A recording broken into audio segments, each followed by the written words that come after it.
नमस्कार, मी सीता पिचड. तर बघा ही आहे आळूचं पान.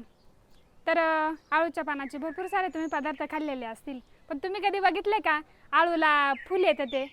तर मी बघितले. तर चला बघूया.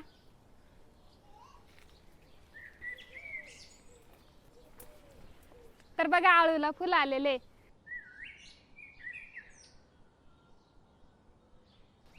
हा बघा आळूचा देठ आहे.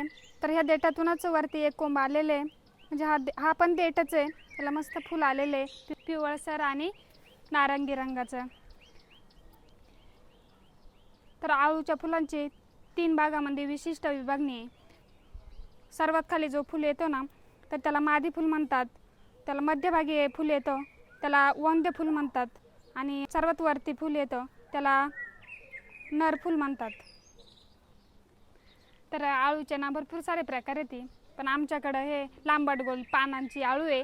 तर ही जास्त काही खजवत नाही आणि ही नर असल्यामुळं आमच्याकडं ही खात नाही. आणि फुलं यायला लागले ना तर आमच्याकडं म्हणतात ही भाजी निसवली, तर त्यामुळे ही भाजी आमच्याकडं खाती नाही, निब्बर झालेली आहे.